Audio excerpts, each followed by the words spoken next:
All right, so we are back with our really cool group, Canine Keepers. They are giving me some life lessons because, let's face it, you can't go through life with only having a Roomba and sourdough starter as your pets because that's not how you learn to care for animals.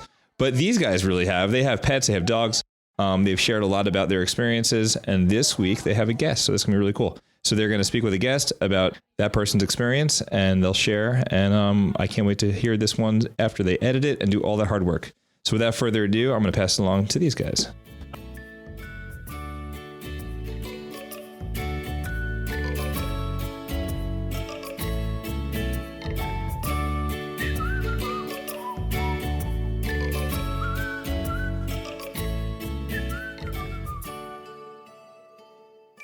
So hi, and welcome back to Canine Keepers.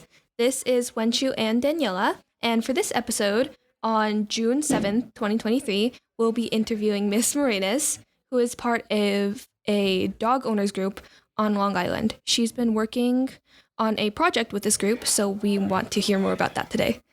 So we're going to talk about why we feel that dogs should be allowed on city beaches in New York. Many people consider their dogs are a part of their family and enjoy spending quality time with them, and allowing dog owners the opportunity to engage with their pets, like playing fetch, swimming, and simply just enjoying a walk on the beach with them.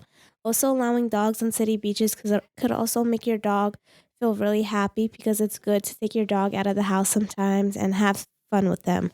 Your dog gets some exercise by swimming, running, and much more. Allowing dogs on city beaches could promote responsible pet ownership. This is why we think that dogs should be allowed on city beaches. I think this is a really cool cause because I really like going out on walks with my dog, and I think it'd be a lot more fun for both me and him if places like beaches and parks were open to dogs.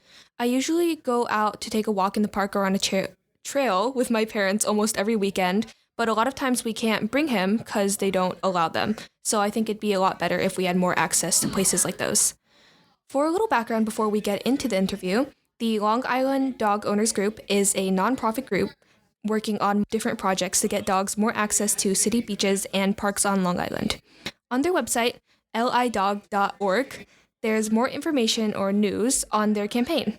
If you're interested in learning more about their mission, the different events they host every year, or supporting their organization, go check out their website. Now, on to the interview. So, hi, Ms. Morenus. Hi, thank you guys for having me on your show. Could you tell us what the project you're working on is about? Sure. So I'm on the board of directors for the Long Island Dog Owners Group, and what we are is a nonprofit group that's dedicated to trying to get more parkland and space on Long Island where dog owners can bring their dogs. And the project that we've been working on for the last couple of years, I'm pretty new to the board of directors, but the group has been working on for a long time, is trying to get access to state beaches. So trying to be able to bring our dogs somewhere on New York State beaches. What gave you the idea to start this organization? So I didn't actually start this organization. I got to know some people in the organization last year.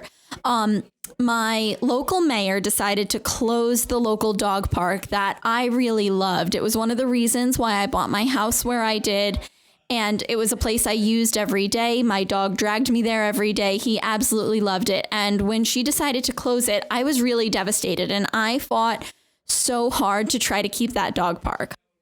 Unfortunately, my mayor was not very nice, and she did not want to listen to the demands of dog owners in the village. We started a petition. We got loads of signatures. I went and spoke at board meetings, and it did not go well. But through my efforts of trying to save my dog park, I actually got in touch with some people that were part of this Long Island Dog Owners Group that got started many years ago when people were trying to gain access with their dogs to Condor Hall and Huntington. And so I got to know them and got to know some of the projects that they were behind, and I started getting more involved with them. Wow, that's really cool. So do you go to meetings to talk to people to get is it more access to parks for dogs or to get parks built for dogs? It's a little bit of both, actually. So part of it involves getting more access for parks that already exist or carving out a space where dog owners can bring their dogs either through an off-leash dog park that would be fenced in, or on-leash areas where people can bring their dogs on trails, because a lot of state parks ban dogs outright, but also about getting parks built where people can bring their dogs and building new dog parks, that sort of thing. We do have meetings, and we also host events. So there's like a bark and brunch, which is an outdoor brunch that people can bring their dogs to, and they have a dog menu as well. We have pack walks in certain state parks or local county parks where people can bring their dogs as well. So we heard you have a few dogs. Like, we want to know how many dogs you have and like what their names and how old they are. So yeah, I have 2 dogs. Eli was my first dog. He was actually both of my dogs were foster fails, but he was the first dog I ever fostered. I didn't intend to adopt him when I brought him into my home, but I absolutely loved him, and I can't imagine my life without him now. So he is about 8.5 years old. He's like a lab pit bull mix, and he's just the sweetest boy. And then Lucy is my second dog, and I actually adopted her this past September. Once again, I wasn't planning on adopting her.